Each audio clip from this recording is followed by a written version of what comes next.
Mystery Theater presents... Come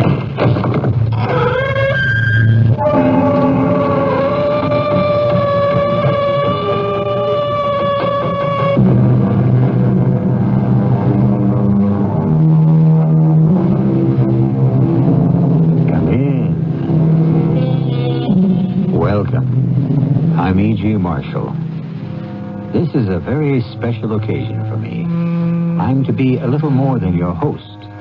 This time, I will not only be introducing the story, but telling it to you, acting it out.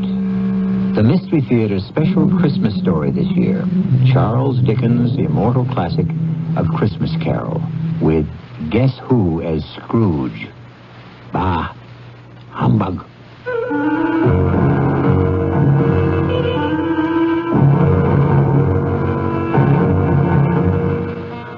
Our mystery drama, A Christmas Carol, was adapted from the Charles Dickens classic especially for the Mystery Theater by Ian Martin. I'll be back shortly with Act One.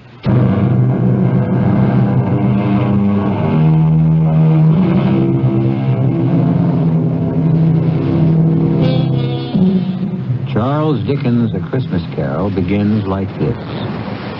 Marley was dead to begin with. There is no doubt about that whatever. The register of his burial was signed by Himan, the clerk, the undertaker, and the chief mourner. Scrooge signed it. Old Marley was dead as a doornail. Ebenezer Scrooge?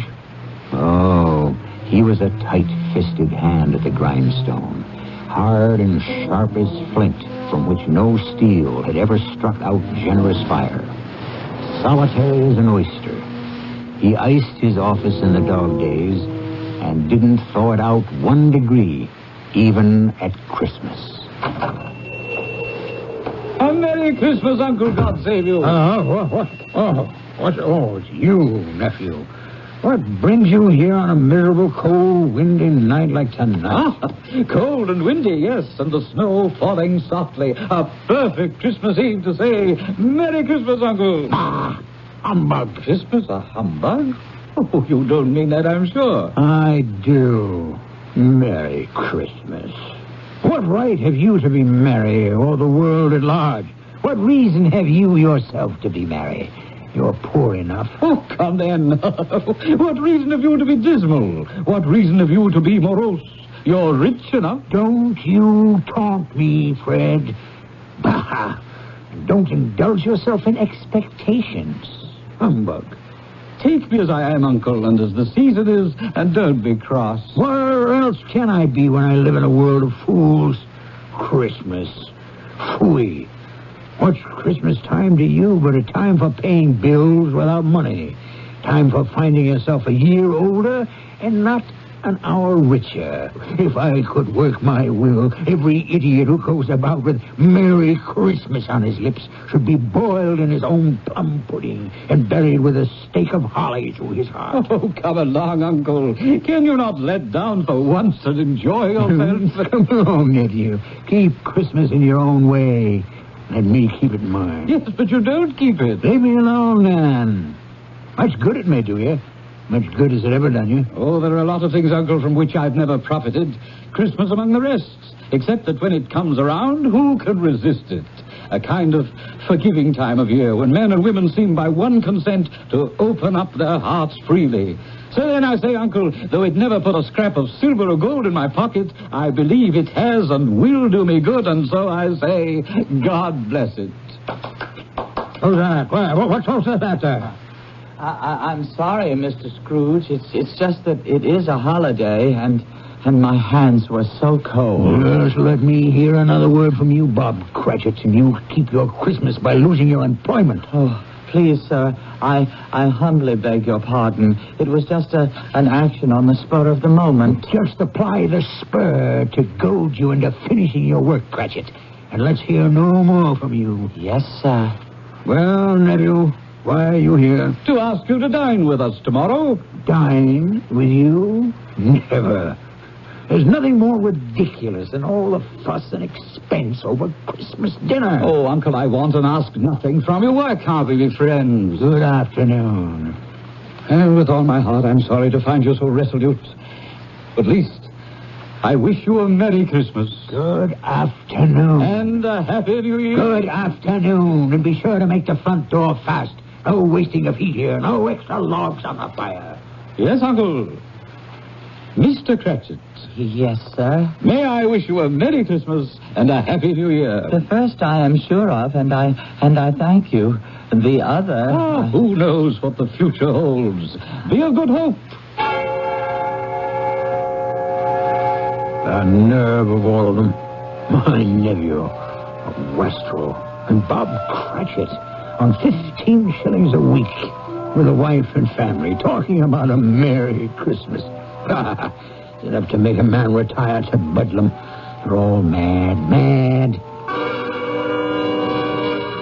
Begging your pardon, Mr. Scrooge, a gentleman to see you. Yes. Scrooge and Marley's, I believe.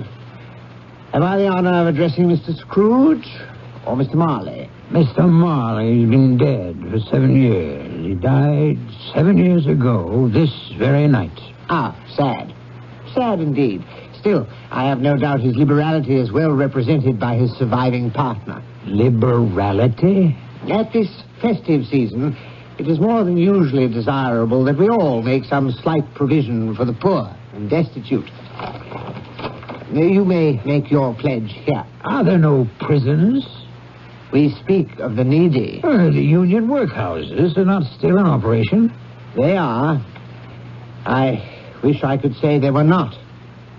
A few of us private citizens are endeavoring to raise a fund to buy the poor some meat and drink and means of warmth.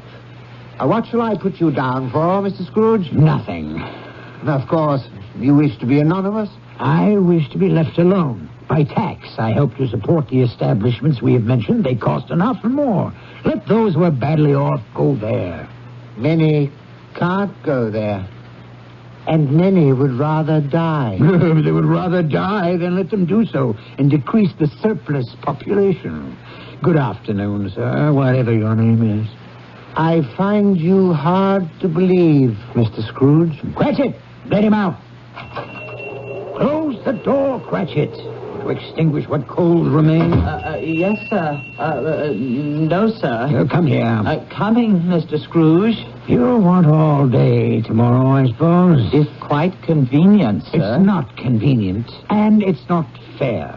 If I was to stop half a crown for it, you'd think yourself ill-used, I'd be bound. Well, sir, yet you don't think me ill-used when I pay a day's wages for no work. I would not presume to have an opinion, but then it is only one day a year. Yeah, poor excuse for picking a man's pocket every 25th of December.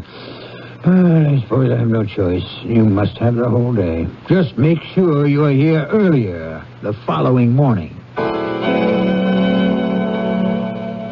I dined my usual melancholy dinner in the usual melancholy tavern. Afterwards, climbed the stairs to my living quarters in the gloom. Something about my door knocker stopped me as I was about to put key in lock. For one strange moment, it looked like Marley. Ghostly spectacles turned up on its ghostly forehead. To say that I was not startled would not be strictly true. And even after I was entered and locked in and my candle lit, I did pause irresolutely before I dismissed it with humbug. Humbug. Still, I was uneasy. Trimming my candle, I walked through all my rooms to make sure all was well. Sitting room, bedroom, lumber room, all as it should be. Small fire in the grate, spoon and basin ready, little saucepan of gruel, since I had a cold. What's that? The front door. The side door. The bell by my bed. The one on the mantel and on the sideboard. What do they herald? Who rings them? The cellar door. And that noise. What? I won't believe it. It's humbug still. Grim Spectre, what do you want with me? Who are you? Ask me who I was. Who were you then? In life, I was your partner, Jacob Marley. Oh. You don't believe in me? I don't. Why do you doubt your senses? Because a little thing affects them. A slight disorder of the stomach makes them cheats. You may be a bit of undigested beef, a blot of mustard, a crumb of cheese, a fragment of underdone potato. There's more of gravy about you than the grave, wherever you are. Humbug, I tell you, humbug. Unbeliever! So, I unwrapped the bandages from about my head to reveal the rotting flesh, the jaw fallen slackly to my breast, the muscles eaten long since by worms. Now, do you believe me for who and what I am? Yes, oh, mercy, dread apparition. Why do you trouble me? I must. But why are you fettered and bound in chains? I wear the chain I forged in life. I made it, link by link. I girded it on of my own free will. Is its pattern so strange to you? Or would you learn the weight and length of the coil you wear yourself? It was full and as heavy and as long as mine these 7 Christmas Eves ago, and you have labored on it since. My once partner in life, what a ponderous chain you have built to drag you down in death. No, Jacob. Oh, Jacob Marley, speak some comfort to me. I have none to give. I cannot stay. I cannot linger anywhere. My spirit never walked beyond our counting house in life. So, in death, weary journeys lie before me. 7 years dead and traveling all the time? No rest, no peace, the incessant torture of remorse. I am here tonight, Ebenezer, to warn you that you have yet a hope of escaping my fate. Oh, you were always a good friend, Sankey. You will be haunted by 3 spirits. That is the hope you mentioned? It is. I think I'd rather not. Without their visits, you have no hope but to shun the path I tread. Expect the first tomorrow, when the bell tolls 1. But couldn't I take them all at once and have it over? Expect the second on the next night at the same hour. The third, when the last stroke of 12 has ceased to vibrate on your mantle clock. And for your own sake, remember what has passed between us. Passed between us. Jacob, do not leave me yet. But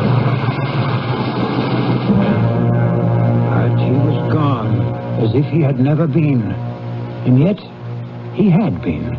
And Ebenezer Scrooge would never be the same man again. He fell asleep without undressing upon the instant. A sleep that was destined to be disturbed, as I shall relate when I return with Act 2.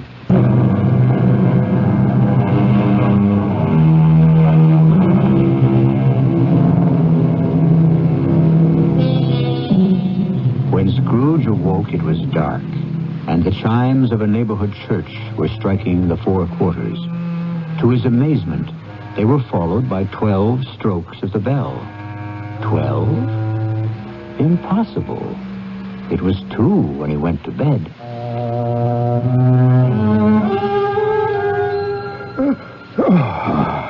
Why, it isn't possible I could have slept through a whole day and far into another night.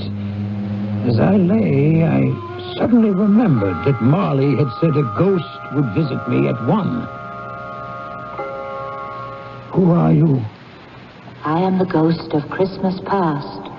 Long past? Your past. Don't you recognize me? A strange figure. almost like a child, the outlines dimly seen. It wore a tunic of purest white and a branch of fresh green holly in its hand, in singular contradiction to the dress, which was trimmed with summer flowers. But strangest of all, above its crown sprang a bright, clear jet of light, which illuminated the darkest corner, but obscured the face. And under its arm, a cap, which looked for all the world like a candle snuffer. For some reason, I wanted it to put on its cap. The light is blinding. Would you not put on your cap? Would you so soon put out with worldly hands the light I shed? Is it not enough that you are the one who fashioned me this cap and forced me to wear it low upon my brow? Aye. What business brings you here? Your welfare. Well, if you would regard my welfare, you would leave my sleep unbroken. Your reclamation, then. Take heed. Rise and walk with me. I cannot resist your command, but I am an old man, lightly clad and nursing a cold to boot. Do not deny me. Come. Follow me. All of a sudden, I was flying, floating on air. The night had vanished, as the city below me, and I was looking down on the country in the clear, cold light of day, with snow dusting the ground. Good heavens! I was bred in this place. I was a boy here. Your lip is trembling. What is that upon your cheek? Nothing. Nothing. The wind makes my eyes water. Lead me where you will. Do you not remember the way? Remember it. I could walk it blindfold. Strange to have forgotten it so many years. Let us set our feet on the road. I will not tell you most of where we wandered as time stood still or raced ahead at a whim. The school where I was a child. The house I grew up in, an orphan. A terrible rush of tears remembering another outcast, a foreigner, an alien who in our mutual loneliness had once befriended me. Poor Ali Baba. It's too late now. What is too late? Nothing. There was a boy singing a Christmas carol at my door last night. I should like to have given him something, that's all. What might have been. Let us see another Christmas.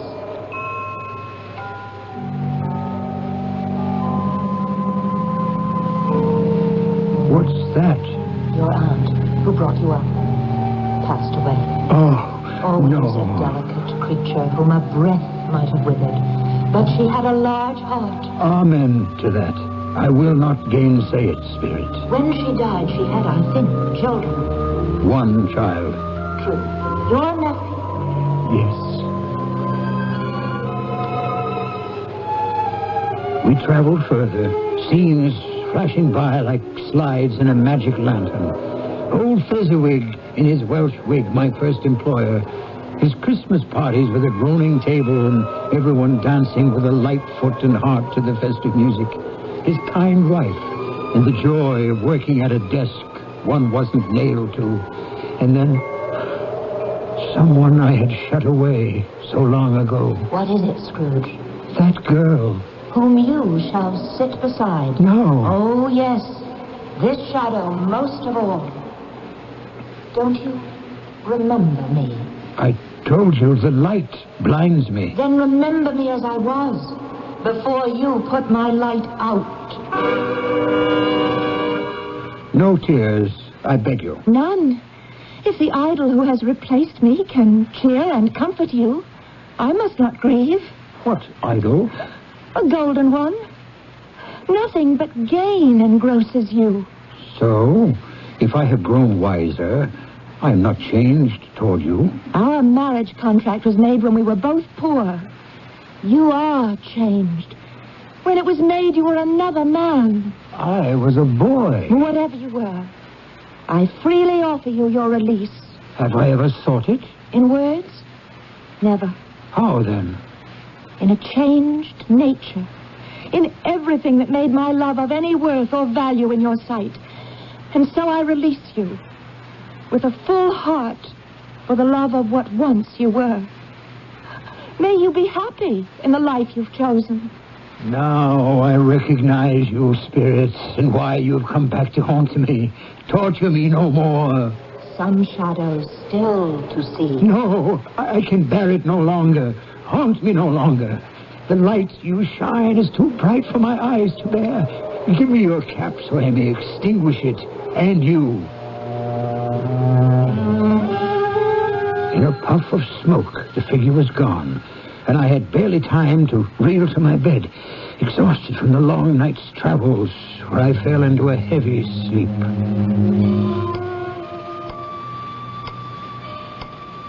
What's that?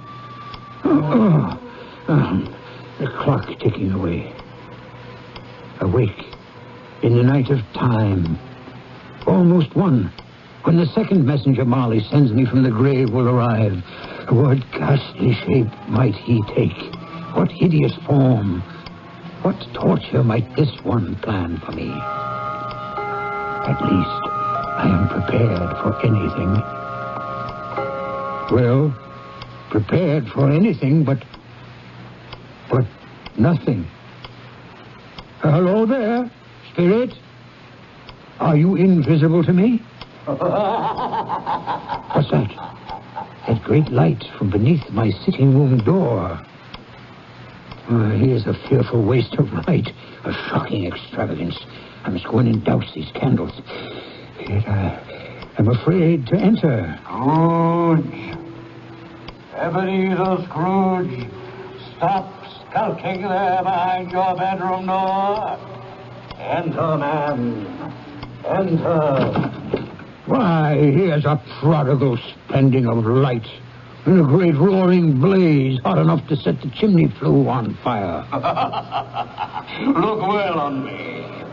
Have you never seen the like of me before? Never. It is time your eyes were opened to this and other things. Spirit, I will be no trouble. Conduct me where you will. I went forth last night on compulsion, and I learned a lesson which is working now. Tonight, if you have aught to teach me, let me profit by it. Hold fast to my robe. In the blink of an eye, we were transported to a mean and shabby little house, threadbare but clean as a new washed shirt, and redolent of the mouth-watering smell of goose, basking in sage and onion, and aromas of an eating house and pastry cooks next together, which came from the Christmas pudding. Whatever has got your precious father, then, and your brother, Tiny Tim? I never remember him, Martha, as late as this on Christmas Day. What a place is this? House of your clerk, Bob Cratchit. See, here he comes now. That child he carries on his shoulder, with a little crutch in his hand, and his lower limbs bound in an iron cage. The youngest of the Cratchits, Tiny Tim. Why, look at him struggle after the others as his father sets him down. Where are they off to? To watch one of the merriest sights of this merriest of seasons. The golden goose turn on the spit. Shh. Listen. How late you are, my dear, and how cold. Oh, well. Oh, come sit you down by the fire and have a warm. Lord bless you. After I've had a look at that goose, too. First, tell me, how did Tiny Tim behave through the service? Oh, as good as gold and better. Oh. Somehow he gets thoughtful sitting by himself so much and thinks the strangest things you ever heard. And now, what was it this time? He told me coming home he hoped everyone in the church saw him because he was a cripple. Oh. Because it might be pleasant to them to remember upon Christmas Day who it was made lame beggars walk and blind men see. Oh, I feel so much for you. No. You must not, my dear. Remember the day. Come, let's join the others. Tell me, Spirit, will Tiny Tim live? I see a vacant seat in the poor chimney corner, and a little crutch without an owner. If these shadows remain unaltered by the future, the child will die. Oh, no, kind Spirit. Spare him. That from you, recall your own words. If he be like to die, he had better do it and decrease the surplus population. Oh, I am ashamed. And should be, man, if you be man at heart, forbear that wicked cant until you have discovered what the surplus is and where it is. Listen. A toast before we eat to Mr. Scrooge. To me? I'll give you Mr. Scrooge, the founder of the feast. The founder of the feast, indeed. Oh, I wish I had him here. I'd give him a piece of my mind to feast upon, and I'd hope he'd have a good appetite for it. Oh, my dear, the children, Christmas Day. Well, I'll drink to his health for your sake and the day's, not for his. Long life to him. A Merry Christmas and a Happy New Year. Oh, you'll be very merry and very happy, I've no doubt. And now, a Merry Christmas to us all, my dears. God bless us. God bless us, everyone. Yes, Merry. My very name cast a pall upon the happiness. But mark you on the wealth of spirit among them, which thought kindly on a man with as little spirit as yours. In particular, that poor little lad, Tiny Tim. Did you notice how generous he was to end the toast with, God bless us, everyone, including even me? What a valiant little soul, in spite of all his handicaps. Perhaps your eyes are opening at last. But come, you have more to learn. Where now? Your nephew's house. He said that Christmas was a humbug. As I live, he believed it, too. More shame for him, Fred, that my uncle-in-law should speak so. Well, he's a comical old fellow and not so pleasant as he might be. Oh, yes. However, his offenses carry their own punishment, and I have nothing to say against him. And I will have no downturned mouths at this season. So here is a glass of mulled wine to our hands. Let's drink to the old man. Well, he has given us plenty of merriment at that. So, to Uncle Scrooge. A Merry Christmas and a Happy New Year to the old man, whatever he is. He wouldn't take it from me, but may he have it nevertheless. To Uncle Scrooge. To Uncle Scrooge. No, wait. Let me go to them. Explain. Too late for me. The hour grows too late. Away. Where stand we now? This open place. A crossroads where I must leave you. Oh, forgive me what I ask, but I see something strange protruding from the skirt of your robe. That might be a claw for all the flesh there is upon it. Yes. Then see what you must see. From the sanctuary came forth a boy and a girl, yellow, meager, ragged, scowling, wolfish, but prostrate, too, in their humility. I started back appalled. Spirit, are these yours? They are man's. The boy is ignorance, the girl is want. Beware of them both and all of their degree, but most of all beware this boy, for on his brow I see written doom, unless the writing can be erased. My time is sounding. Wait. Have these pitiful creatures no refuge or resource? I answer in your own words. Are there no prisons? Are there no workhouses? Hold for one moment. Help me. Where should I turn? Turn and face your future. The black phantom that approaches you now. Face your future. Your future.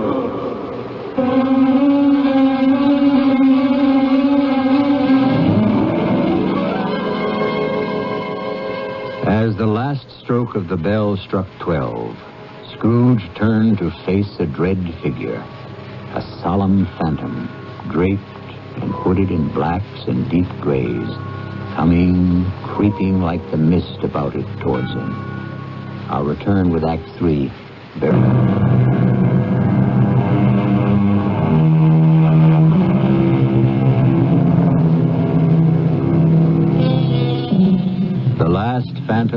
silently, slowly, gravely approached. It was shrouded in a deep black garment, which concealed its head, its face, its form, and left nothing of it visible save one outstretched hand, which served as its only voice, for the spirit neither spoke nor moved.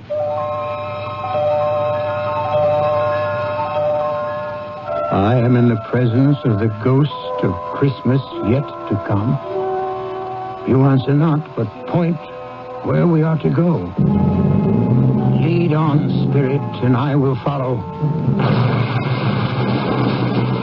A great black cloud gathered me and carried me willy-nilly to the streets.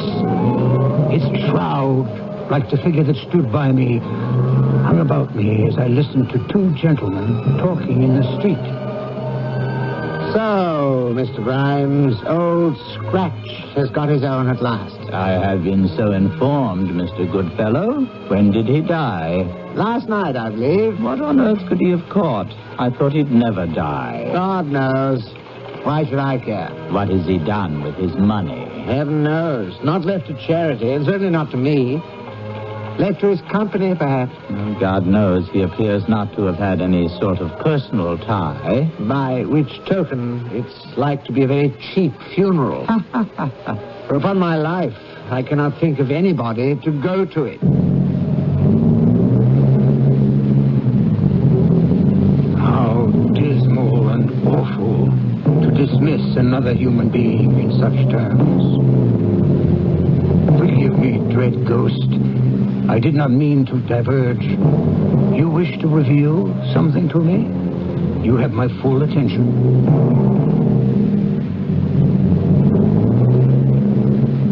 Fred, the news is bad. Bad? We're quite ruined. Oh, there's hope for us yet. If he relents. If he forgives or forgave, there might have been. Oh, but it is too late for the miracle. Poor, old, miserable boy. He's past relenting. He's dead. No, wait, spirit, wait.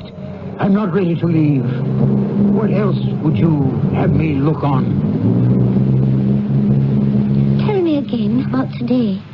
About little Tim on the grave. It would have done you good to see how green a place it is. Oh. But you'll see it often. I promised him I would walk there every other Sunday. My last born. My poor little broken child. Oh, please. I shall break down with you. Oh, my darling. We can all try to be brave, but how can we hide our sorrow? What is more final and dreadful than death? I want to help, Spectre, but something informs me that our parting moment is at hand. Tell me, what man was it I saw lying dead? Very well. You point. Where to this time? A churchyard. And here we are. The headstone. You would have me read it? Tell me, are these the shadows of things that will be or may be only? Oh, my own name, Ebenezer Scrooge. Spirit, hear me. I am not the man I was. I will not be the man I must have been from all this intercourse. Why show me this if I am past all hope? For once, you make no motion. Your nature intercedes for me and pities me. Good Spirit, I will honor Christmas in my heart and try to keep it all the year. The three spirits shall strive within me. I will not shut out the lessons that they teach. Oh, tell me I may sponge away the writing on the stone. Give me your hand, I beg you. Give me your hand.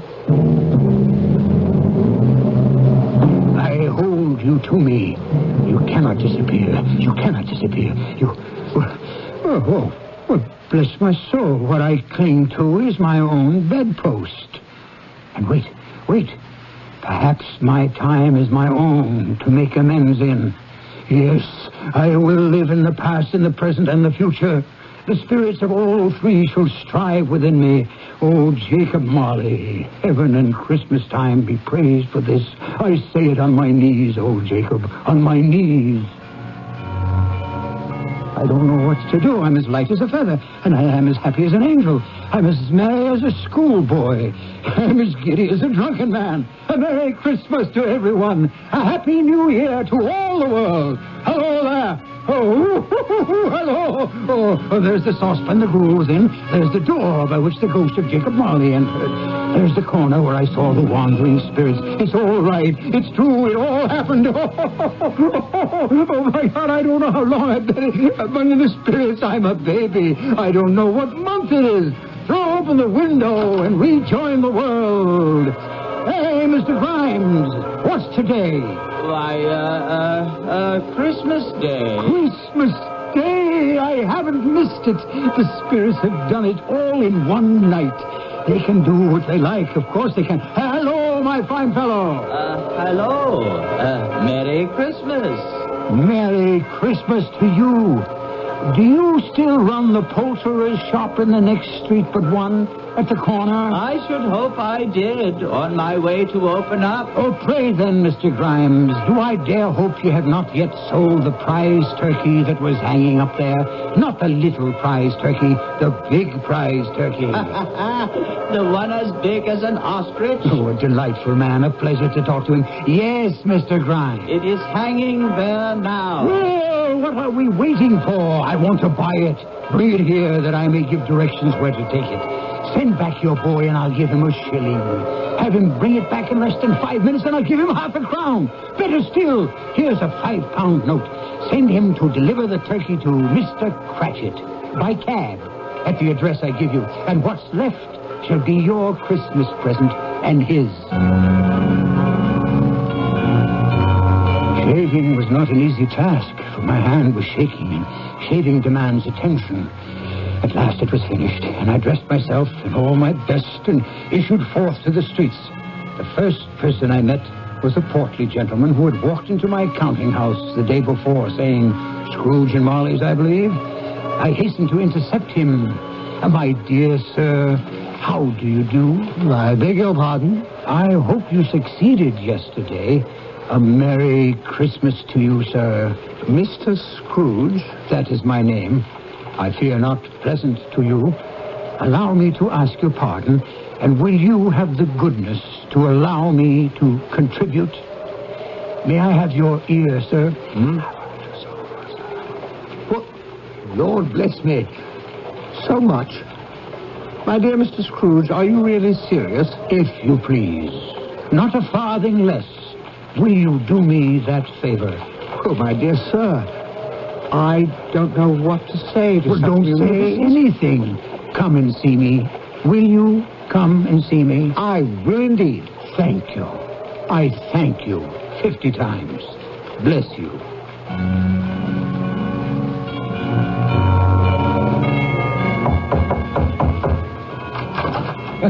Merry Christmas. By all that's holy, is it you, Uncle? Me, Fred. You did ask me to dinner. Am I too late to take up the invitation? Too late?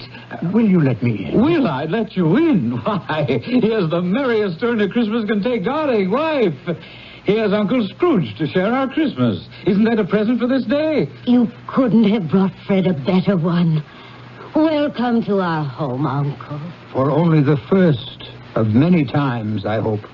It's a whole new year. Yes, and you may spend it all with us if you will. Only today, for I must be in the office as early as can be. No. Don't steal glances at each other. It isn't business on my mind, but recompense. And since at last I have learned to laugh, I want to have my first joke with the man I have perhaps wronged most all of these years. My faithful Bob Cratchit. A wonderful day. An evening with my nephew, a deep sleep, that might have lasted for days, except that I was bound and determined to be earlier than my clerk at the counting house that Monday morning. I was as pleased as a child when I beat him there.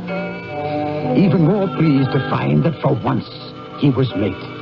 When the door opened and he came in, he was a full 18½ minutes behind his time. His hat and scarf were off before he opened the door. In terror of the man I had been, he was on his stool in a jiffy, writing his pen as if he were trying to overtake the lost minutes. Morning, Mr. Scrooge. Morning. A little late for that. What do you mean by coming here this time of day? I am very sorry, sir. I am behind time. You are? Yes, I think you are. Now, step this way, sir, if you please. It's only once a year, sir. It shall not be repeated. I was making rather merry yesterday, sir. Now, I'll tell you what, my friend. I'm not going to stand by this sort of thing any longer. And therefore, I feel myself forced to raise your salary. Why, Mr. Scrooge, sir, do you feel all right? Merry Christmas, Bob. A merrier Christmas than I have given you for many a year. Not only raise your salary, but discuss your affairs and endeavor to help your struggling family over a Christmas bowl of smoking bishop. So, make up the fires till they hot us right out of the county house before you dot another I, Bob Cratchit. It's not only a new year, but a whole new world for both of us.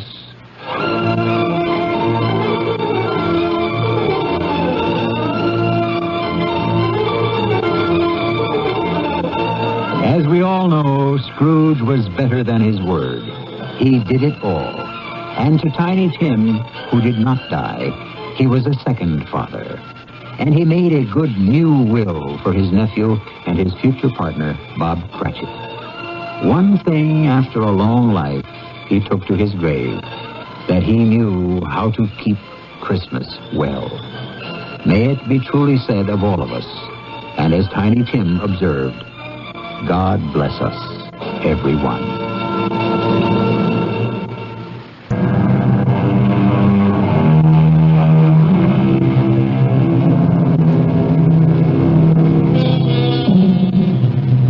What more is there to say after Dickens' Christmas Carol, except the eternal message it brings, a Merry Christmas and a Happy New Year. Our cast included Marion Seldes, Ian Martin, Evie Juster, Robert Dryden, and William Redfield. The entire production was under the direction of Himan Brown. And now, a preview of our next tale. Hey, listen.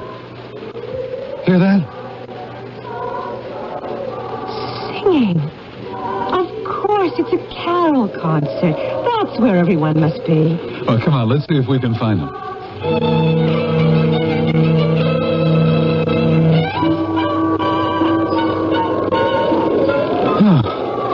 Well, I give up.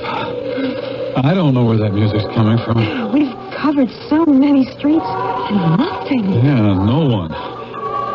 Oh, hey, honey, you're shivering. I'm scared. Well, there's a hotel across the street. Let's go there and use the phone. There's got to be one there. This is a ghost town. Well, there's no use wandering about anymore. It's a ghost town in the middle of Ohio. This is E.G. Marshall inviting you to return to our Mystery Theater for another adventure in the macabre. Until next time, pleasant